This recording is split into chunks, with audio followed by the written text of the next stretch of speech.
So, Doug, I feel like we're going to have differing viewpoints here, because I know you're not a fan. Yeah. Shocked. I feel like you are not a fan of the Murray budget, but here's all I'm saying. Whether or not you like it, she does offer both spending cuts and revenue. Maybe not as much in spending cuts as Republicans would like, but it seems like Democrats are more open to compromise than Republicans when it comes to the basic issue of spending and cuts.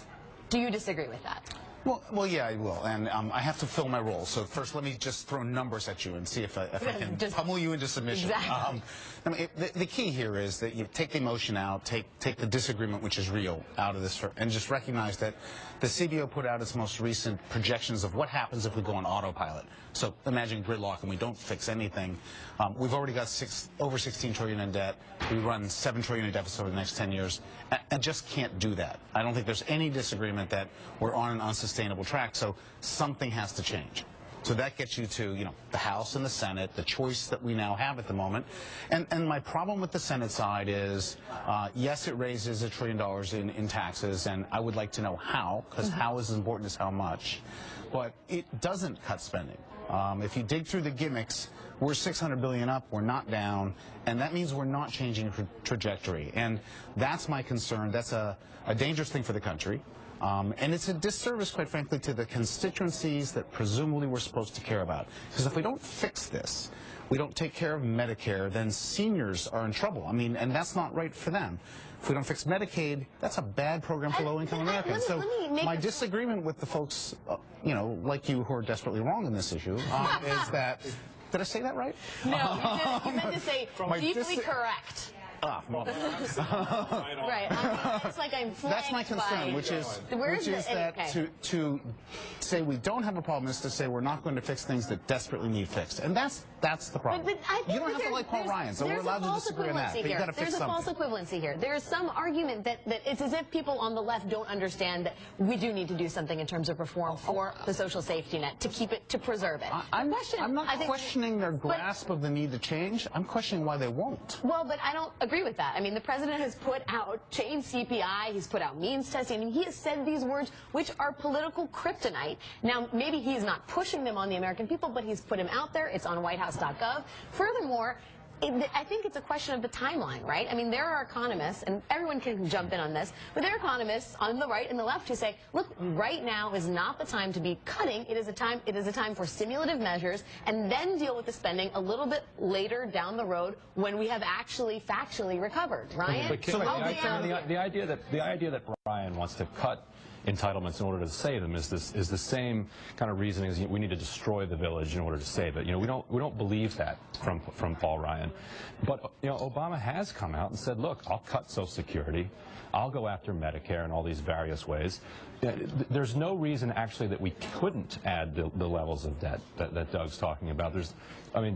Interest rates are extremely low right now. There's a lot of unused productive capacity in the economy. There is disagreement over whether you could continue to run these deficits. So, I don't want to say that there's no disagreement. People do disagree over this, and that's the problem that Washington has right now. Is that everybody says, "Oh, we have to cut, we have to cut," and that's the problem with the Murray budget, is that it goes way too far toward the Republicans. So if you want to have the sharp debate that Schumer's talking about, debate the progressive budget, which actually adds spending and stimulus against the Ryan plan. But we haven't cut spending, have we? No. Have we? I mean, seriously. I mean, can we at least? Our deficit is lower than right. Can we at least try that and see whether or not all of this, as we speak? But that's not cutting spending. Sure, they're not. You're still spending the money. You're just forestalling when you're going to make the payment. That's all you're doing. Spending is still growing. It's still growing. Spending in this country is still growing, and it is a very cogent and I think a sane argument to make that we need to address it from that side first. We gave you the $600 billion in new taxes on the top 1%. You want more. You want more spending, and it was Paul Ryan weaves those cuts into his budget. So let's do policy, and then we can squabble about politics. But on policy, you're going to have to come to the realization that the spending programs have to change. We won't use the dreaded cut word. We cannot tax our way out of our promises and the growth that we have on the books. We can't grow our way out of it. It is unmistakable that all of the charades have got to stop and real changes have to come. So let's have a debate about the changes, not about whether we have them or not. And my problem with the Murray budget is it's about let's keep going. And my problem with the intellectual argument, which I understand about we can't cut now, is I will die a happy death if I hear one of the people making that argument someday say we can cut now. But they will never say that. It is always an excuse to not cut. And in terms of the politics, I say this lovingly to the president. He says a lot of things. Right. He talks nonstop. Put it in your budget. Write it down. He has an Office of Management budget. Price it out. Go to the floor of the House and make the case. Okay, if he hasn't done the leading on a legislative front. I think I'm serious. It's ridiculous to put all of this on the shoulders of the president who he ran for the job, for God's sakes. Do it. Do you think the Paul Ryan budget is a serious document? I think the Paul Ryan budget is a serious document, and I think it seriously takes on things that we haven't done in a long time. It's talked about balancing the budget. That's something that, as I said earlier this day with you in the group, we did that for 200 years to serve this nation well. We've gotten away from that. It was a mistake. It does tax reform. Everyone says, you know, we should do tax reform. Right. It's got a tax reform, revenue neutral tax reform. Over 40% of its savings on repealing the law of the land, which is the National Health Care Plan. So, but you still consider it a serious document? I consider it an absolutely serious document. Because it's very honest about what it does. It says these are the numbers and these are the policies that produce those numbers.